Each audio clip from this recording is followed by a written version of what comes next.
Good morning, everyone. The topic of today's conversation is launch now, refine later.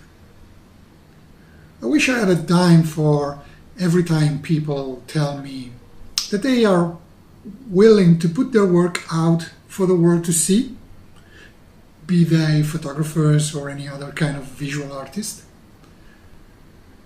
But invariably, or very often, when I ask them, do you have a website where I can see your work? They will reply that, well, my website is under construction. I haven't got a logo done, so I will put it out when I have a logo. Or I'm not ready to contact my prospective customers because I don't have a business card. And this goes on and on for weeks, sometimes even for months. And they keep tweaking and refining their design, changing colors, mulling over infinite variations of fonts and spacing and so on.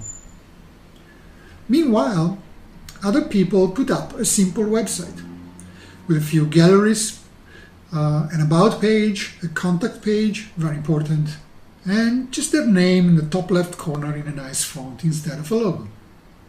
And they start getting clients. Now, those websites won't certainly win any design awards. Truth is that, for the most part, people, visitors, and prospective customers do not care much about the design of your website. As long as it is fast, it works with mobile, it's not a complete eyesore, and the content is clear and the text is clear, they will browse it, they will like it. It doesn't have to be perfect. And now, while you are busy working on your website, still to be launched, they start getting clients. And maybe with the money they get from those clients, they use it to get a better design, to get a better logo. They start an iterative refinement process. Most of all, if they are even a little bit savvy, they will spend time on their copy. Copy is the text that is on website pages that entices visitors to stay on the site, to learn more about you, your services, your offerings, and ultimately to buy from you. So it's all a matter of mindset.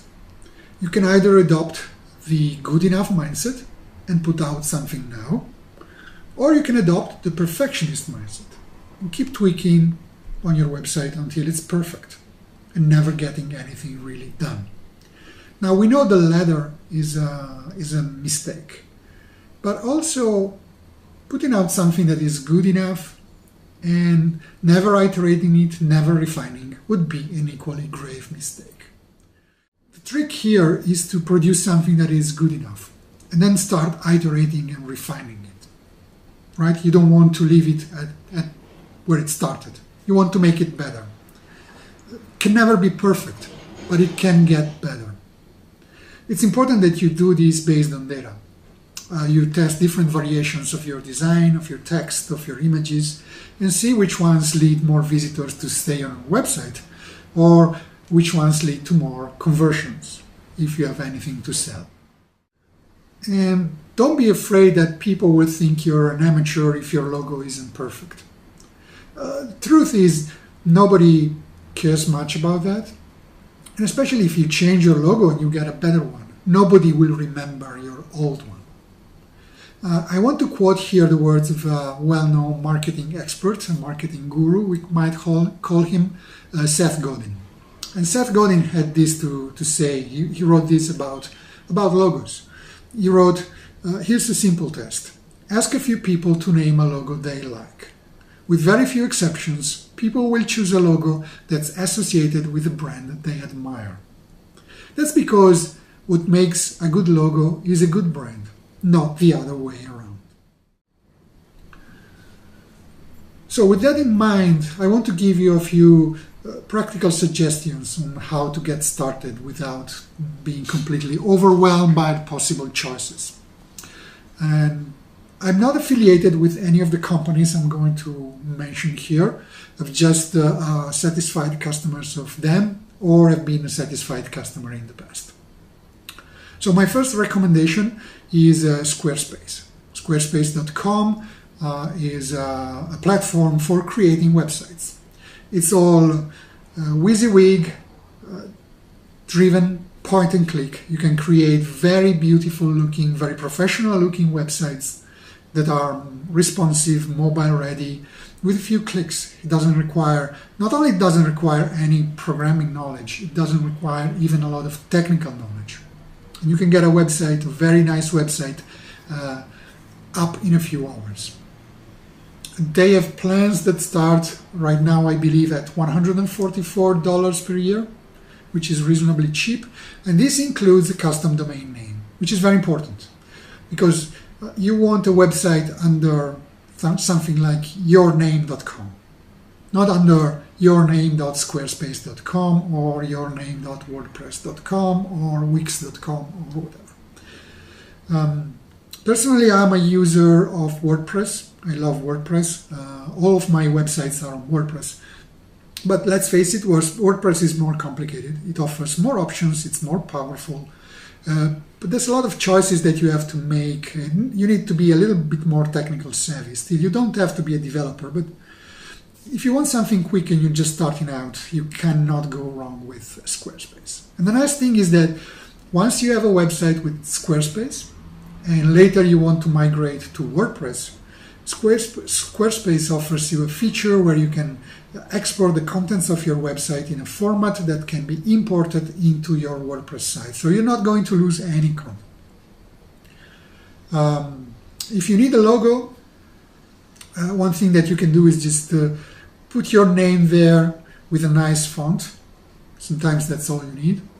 You want something more graphical, you can go to a site like Fiverr.com. That's Fiverr.com, where designers compete on bids to create designs, and you can ask for a logo, and you can get a nice one for something as low as $20. It's not going to be a really great looking logo, not very professional. You don't have a lot of refinement and iteration, but for a start, it's great. I have at least a couple of logos done using Fiverr. If you want something more fancier, something like my logo for my tours company, this one, I got this made on 99 Designs. You get much better options there, but the prices start at something like $250. So you've been warned. As for biz cards, if you really think you need a business cards, you can get them done at a place like Moo.com. This is where I got this business card. They have lots of designs, lots of options. I would recommend sticking to something very simple. Again, not to be paralyzed by too many choices and too many design refinements and tweaking, especially if you're not a designer like me. Get something simple, get a logo on the side, get your name and contact information on the other side. That's all you need. Most of all, don't get one of those cards. I made that mistake in the past. Don't get one of those cards that have a photo of yours, one of your photos on the back. And with Moo, it's very easy to do so. You can get 50 business cards, a pack of 50, with 50 different photos on the back. The problem is that, one, you will agonize for weeks over which photos to choose. And after you've done them, you will want to change them because you get better photos. Two, it's not a sign of distinction anymore. It used to be something new and fancy that people were doing because it made them stand out from the rest of the people that had simple business cards. Now everybody's doing it. So I would recommend sticking to something simple, because you just want people to be able to contact you through your business cards and remember your logo. That's all you need, right? And you have more chances of standing out and being remembered with a business card like this one than with a fancy one. So I've got a pack of those and they're all identical. Logo, contact information. That's about it. You can be really extreme if you want and just put your name or brand name there and the address of your website. If people are really interested, they will go to your website. They will find your contact page, find your email address, telephone number, or contact form, right? Okay, so that's it for today. I hope this was useful and interesting.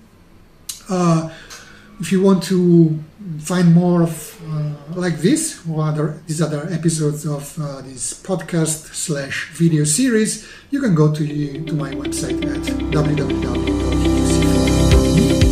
And if you want to travel the world and photograph the world with me, check out my offerings at my photo tours website at tours.ucfood.me.